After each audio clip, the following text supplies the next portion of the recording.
Tyler, are you locking it in? I'm going Joe Malone candles. I don't know who that guy is. I'm locking them in. You know what? He's probably the flop.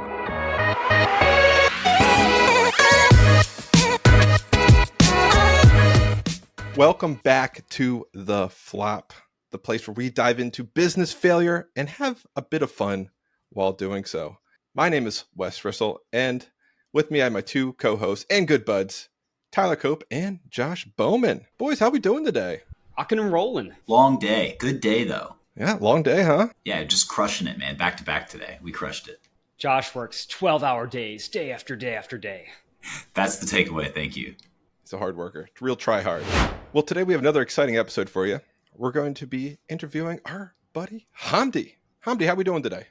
Doing well. Just got back from a conference at Cornell Tech here in New York City. It was 2 days focused at the intersection of health and technology. So a lot of exciting speakers, a lot of new ideas being shared, and both a mix of like old friends and new. But, you know, it is New York, so it's a bit dark and gloomy. How about yourselves? Oh, yeah.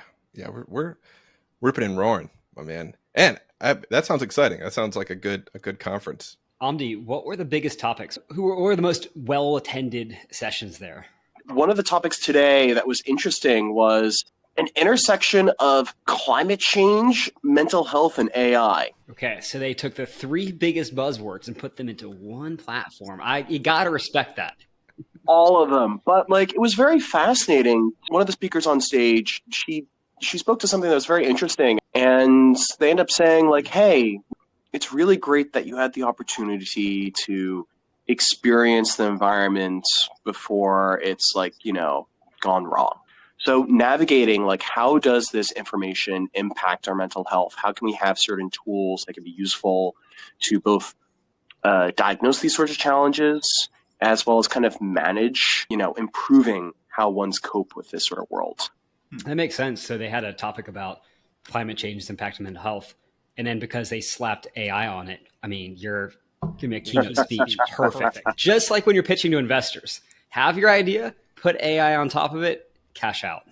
I know that a lot more investors are a bit better at picking that up. So now it's not really, hey, you have to put that in to be fundable. Now it's like, if you don't have a roadmap of how to navigate that space and navigate your competition, why are we even sitting in this meeting? I'm sure you have some good stories here, Hamdi, of maybe people who have tried incorporating AI and maybe didn't think all the way through it. Maybe they fell on their face in some other way, shape, or form. But before we do that, let's go to everybody's favorite segment, Fails of the Week. Guys, how did we fail this week? Tyler, you first, man. I'm formulating all my failures and just decide on one. I have Josh's for him. So I'll go first, then I'll tell you what Josh's was. So Josh and I this past weekend hosted the second annual costume paintball party. So that was not a fail. In fact, it was incredibly fun. I'll go ahead and say Josh's fail was the fact that he lost, I think, every single game.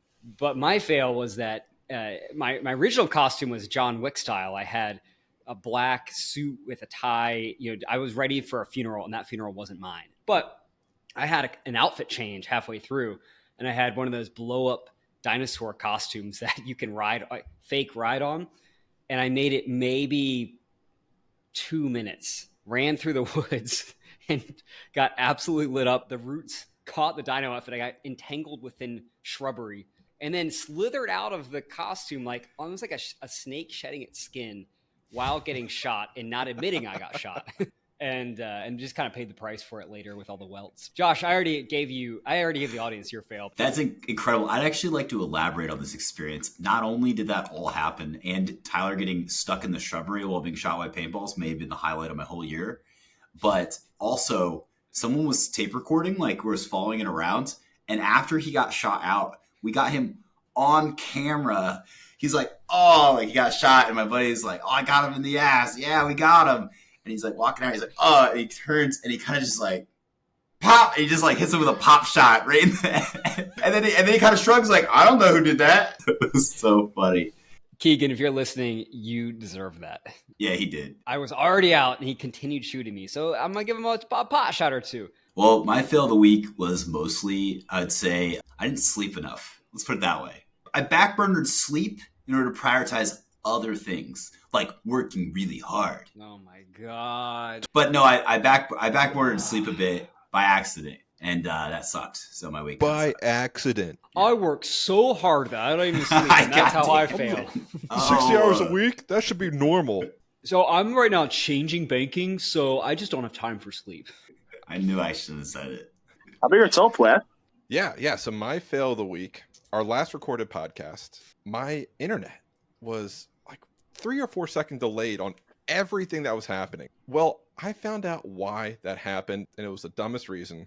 It was actually my dang VPN. Why were you on the VPN, Wes, huh? What you doing on that VPN? Yeah. You know, some questions are better left unanswered. I'll just say that. What about you, Hamdi? What you got failure wise? Last week, realized after catching up with my fellow podcast hosts that our prior 2-3 podcast recordings were not downloaded.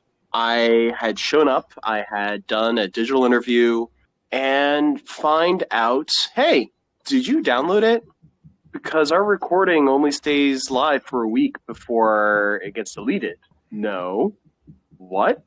But I ran across a few of the people I'd interviewed. And they're like, where's this episode? What's going on with it? I was like, I am very sorry I let you down. But hey, you felt bad mispronouncing a sci-fi author's name? Look, there's no evidence of it anymore. It's gone. See, you're doing him a favor, Hamdi. That's really what it was. I get very lucky with my bad mistakes. Let's hop into your story a little bit. Would you mind just giving the listeners a little bit of more of your background? So my own background is a bit all over the place.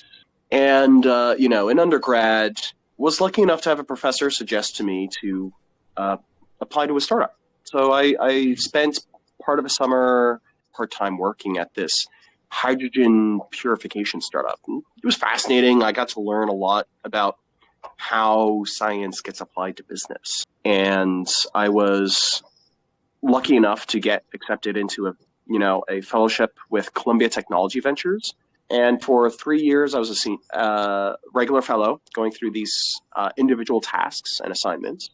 And then for 3 years, I was a senior fellow. So I was one of 3-4 senior fellows at a time who was responsible for training this new incoming batch and managing their projects and serving as quality control.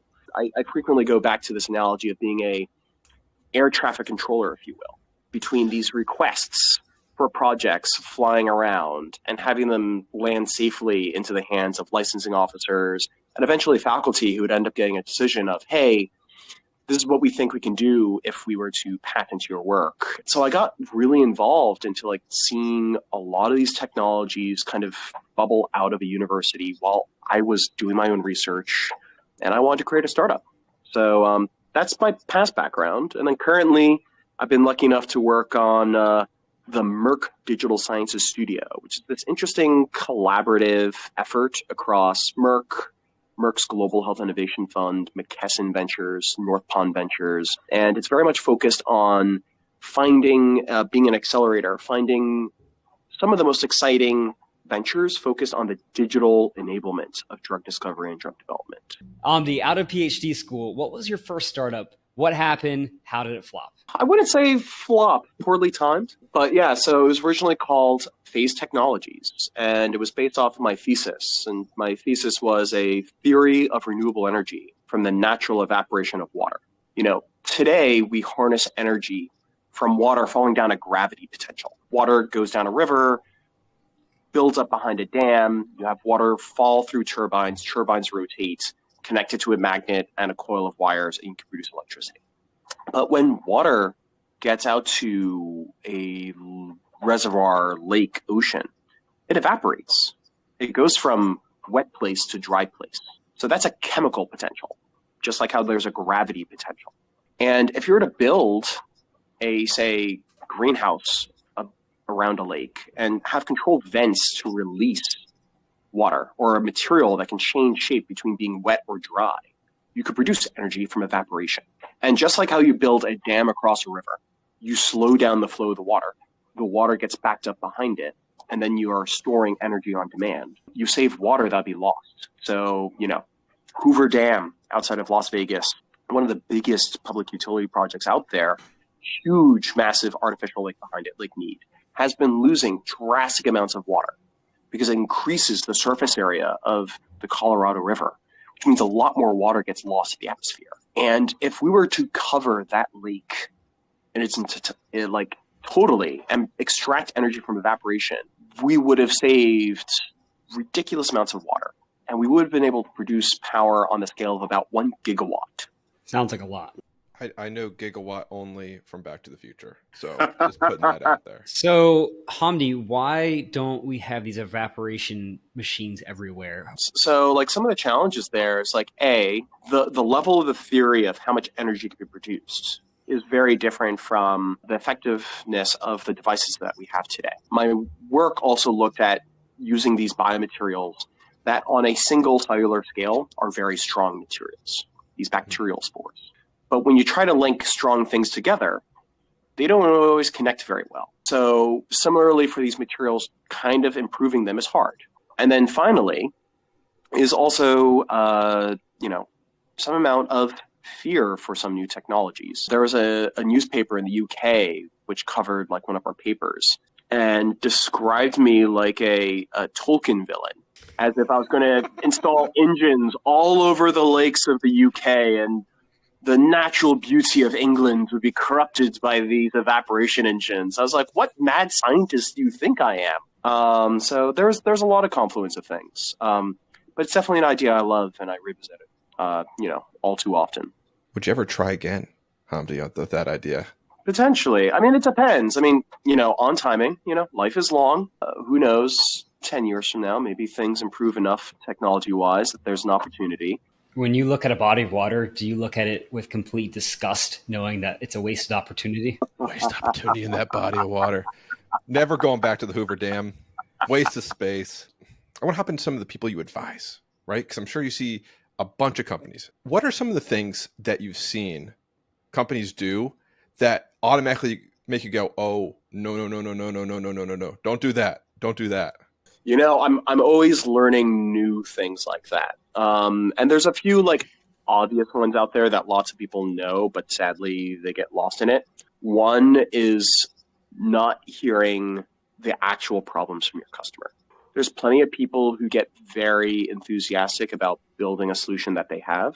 They're very convinced about what is the problem in a specific market, but their data on what the problem is 5-10 years out of date, where you'll see some startups founded by veterans, sounds all great, and you wonder, why is there no traction here?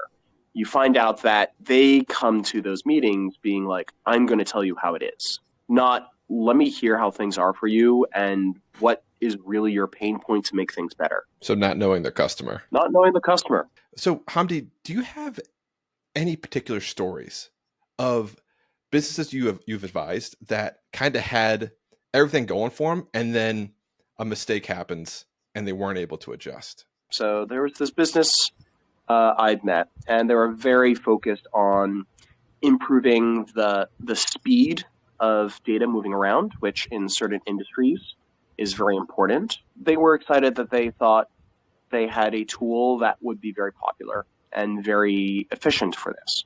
And at the start of the pandemic, when people kind of moved away from being on their office sites and needed to have communications across multiple sites and being able to do this sort of rapid communication across networks like VPNs, which frequently slow down the speed of information travel. I can attest to that one. So they were getting a lot of interest and a lot of engagements, but a challenge that occurred there was twofold. A was operational. The team was not really well calibrated to handle the influx of business and financing that they received, as well as really estimating the costs that would be incurred. So basically, at an initial scale, they had a great profit margin on what they were charging people for data transfer versus what it cost them. I see. It kind of reminds me for all those office watchers when Michael started the rival paper company, charging like they got no profit off of and would have got out of business, but then they convinced Dunder Mifflin to buy them. Yeah, I imagine these people, this company, didn't have the same type of ending? No. And like part of that was like, up front, they were very wise of like how things were working for them. But it was like at the larger scale that element didn't work. So their board members got very testy that things were not going fast enough. So one of the founders got pushed out. Ooh. That led to kind of a fall in morale, and the company got folded. Yeah, it sounds like things were just going a little too fast for them. They're probably newer founders, couldn't get their feet in front of them quick enough, and yeah, it just didn't work out for them. So, if you were to give just like 2 lessons that from your experience with helping founders and your own experience yourself, what would it be? So the 2 pieces of advice I would have for current and future founders is one, at an early stage, when you're exploring, I want to make a thing, explore kind of making a board of you. Have 3 or 4 people that can kind of check in with monthly and hold you accountable and give you feedback of what you're exploring first. And going back to one of the earlier elements, keep your first step simple. I love one of my favorite books of all time is The One Thing, which if you haven't read it, it pretty much boils down to just focus on one thing. I saved you from reading the book, but it just repeats it at you with different stories. I love this. Hamdi, you talked about in that company that one of the founders got squeezed out.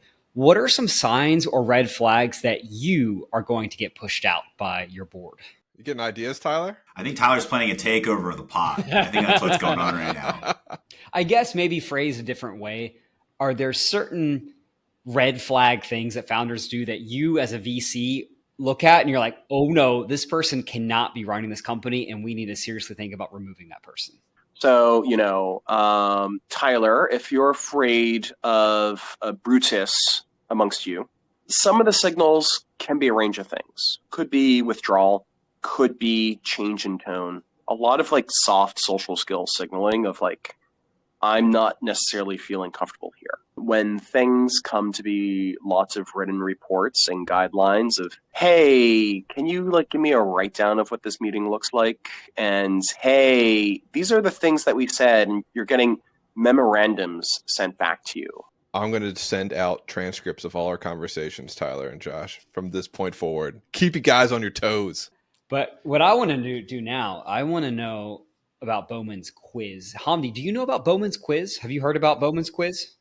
No, please fire away. Bowman, it's time. Find the flop. Take us away. All right. So we do this little game, Hamdi, and basically I talk about 4 businesses or products and sometimes industry trends. And we say which ones are going down and which ones have done successfully. And we try to identify among these 4 different business products, or in this one, trends. We're switching it up. Which ones are going up and which ones flopped. But before we get into that, a quick scoreboard update. Wes at 13 points, Tyler at 4 points, and guests are absolutely winning. Also, we have to address a flag on the field. Ask the moderator and ultimate pure victor of this entire game. I was challenged in my previous ruling that pets.com during the .com bubble failed. Tyler challenged me and said, no, it actually sold to PetSmart in 2000 and said it wasn't a flop, but an exit. So I've done some additional follow-ups and I just wanted to address those here. And I believe the challenge on the field was whoever was wrong about this had to do a 10-minute ice bath while listening to Andy Elliott TikToks the entire time on camera. So Pets.com, an online retailer for pet supplies, experienced rapid growth efforts launched in 1998, but quickly encountered significant challenges. Despite its marketing campaigns and a Super Bowl ad and a sock puppet mascot, it struggled with logistics costs and the customer base did not really get online shopping. Stock price plummeted, and just 9 months after its IPO, it had a rapid decline and substantial financial losses for all investors. It indicated that initial investors likely did not recoup any of their investments, and it folded and failed. It was one of the biggest symbols of the dot-com bubble burst of all of the dot-com businesses. So it wasn't just that you're wrong, it was that this was the biggest symbol of that time period. So you're telling me that I got to do an ice bath? On camera, 10 minutes, Andy Elliott. Make it cold. All right, cool. So we're going to play Find the Flop. I only have 2 questions today, and it's about industry. And my wife actually came up with this one, and I said, man, this is going to be fun. Bailey's the best. Today we're going to talk about scents and fragrance. Which industry trend in the scent category is on its way out right now? The rest are doing great, but one is going down. Number one, scented room fragrances. So that's hotels have been trying to make you stay by marketing to your nose. Do hotel rooms have signature scents, and are they making customers come back? Number two, mono fragrances, like candles or perfumes based on a single note or ingredient, such as rose, vanilla, or lavender. Number three, perfumes that feature unique scent combinations, such as accords composed of geranium, lavender, and oak moss. And number four, spiritual wellness, fragrances that are increasingly associated with spiritual and emotional well-being. This can include scents that reference themes related to zodiac, astrology, or ancient ceremonies. Oh, I know what Tyler's going to pick. There's no way that one's going down. In fact, I know that there's now apps, social apps that leverage people's enthusiasm towards astrology. So now you can pair with people that have the same sign as you. So I'm not going to choose what I want. I'm going to go ahead and do mine first. I feel like my gut tells me it's hotels because I don't know. I'm going to hotels these days. I'm doing some traveling for my work, and I'm not smelling it. So I'm sniffing that's the flop. I'm locking it in hotels. Okay, Tyler's locked in hotels. No one gives a crap about those signature scents at the hotels. This is tough. Hamdi, do you have an answer? What are you choosing? Oh, I'm holding back. This is like Monty Hall problem. I'll let you all choose the doors, and then my probability goes up. So I can't pick the same one Tyler does. I mean, I can, but what's the glory in that? Give me the weird mixtures, Bowman. Give me the poly scents. All right, Wes is locking in unique combinations of scents. You know what? I'm gonna reverse here. I'm going to monofilaments or mono whatever. Give me the mono scents. I'm unlocking and now locking in again. Yeah, but Wes, if I've been in your house, if you walk around your house, your wife has mono scents all over the place. So no, you're it's wrong. true. But the way I view it is that's the most common, probably, right? Maybe it doesn't have much space to go up. Maybe it can only go down because the other areas are taking. Well, sure, go for it. Part of me is biased towards singular sense, kind of losing out on trend. Are you locking it in? Can he lock it in? Sure. It's locked in. So let's start with the first one, Tyler. Scented room fragrances. Man, a word I can't say and yet made a whole quiz about. Excellent. Sensory marketing strategies such as Westin Hotel's white tea room fragrance have become so popular that is now sold directly to customers. Hotels and restaurants are creating these scents everywhere, and Tyler was so wrong. Sorry, Tyler. What about the allergies? What about the allergies? Do they have EpiPens in the rooms now? What's going on? We'll have a follow-up session. Spiritual wellness is on the rise. Perfumes with unique accords are also on the rise. Everyone wants to be special and have something unique. So both Wes and Hamdi, you guys were both correct, continuing the trend of the guest and Wes winning every time. Mono fragrances are on the out because they're just not special enough. You know what, Bowman? That makes sense. Oh, no. All right, we got one more. These are all smell-related products that are on the rise in overall spend and popularity. However, one is on a downward trend. Can you spot it? So number one, Joe Malone fragrances, known for their elegant and unique scent combinations. Number two, Yankee candles. These candles have a wide range of fragrances and long-lasting burn times. Number three, Glade air freshener sprays, widely used for their effectiveness in eliminating odors and introducing pleasant scents into various environments.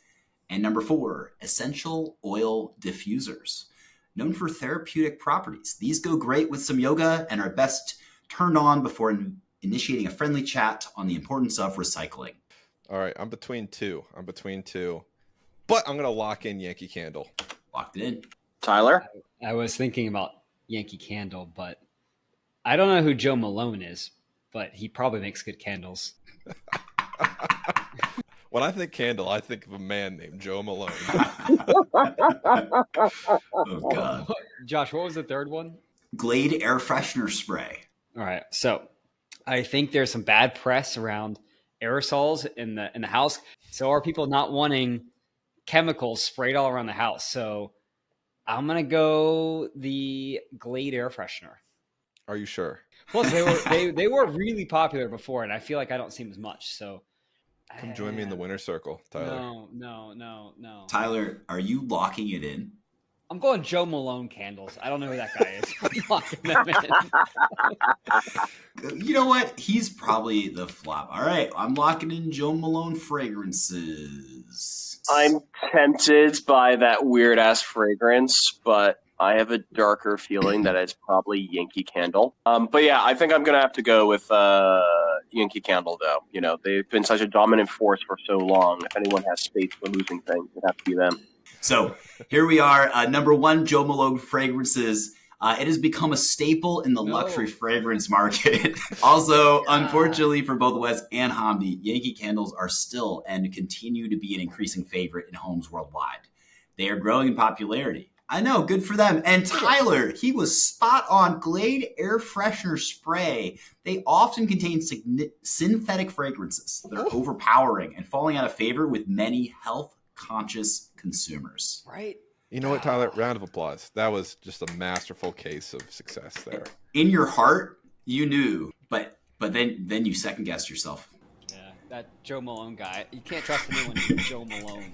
Usually the perfumes and like the colognes, it's some French sounding name.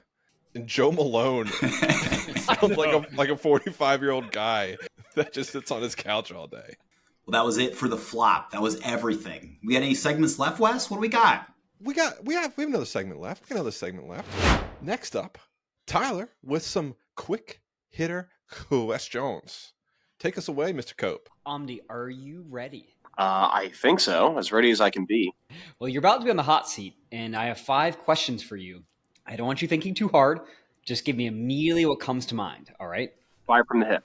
Number 1, what is your morning routine? If you I do. Alarms go off with birds. I yell at it to stop. Leads to it telling me my calendar and playing through all my news podcasts. Make myself a cup of coffee.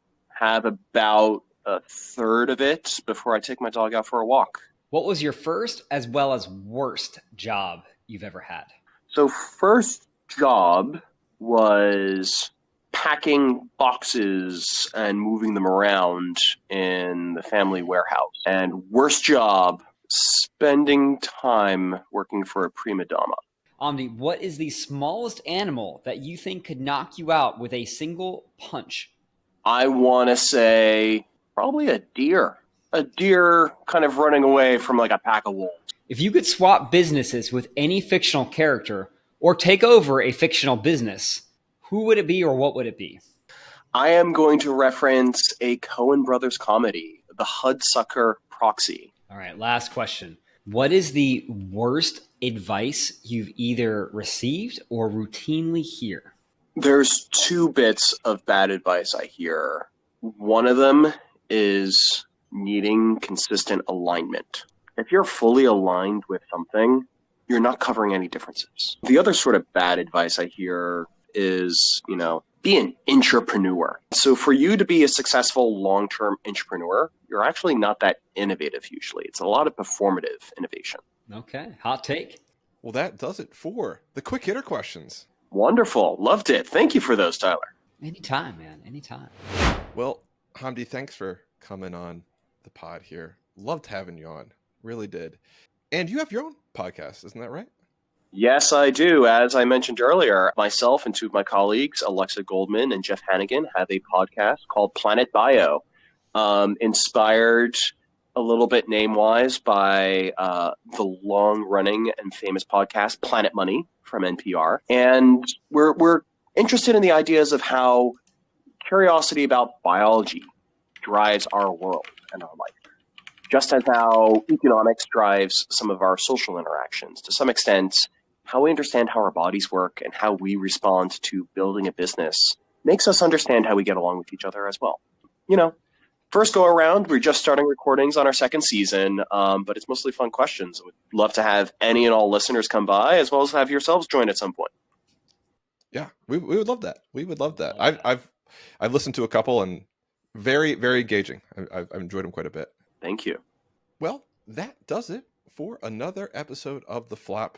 If you haven't yet, please subscribe or follow or do whatever the thing is to see our stuff moving forward on the platform that you use. And we'd be super appreciative. And plus, you get to hang out with us a little bit more. Until next time, everyone, take care.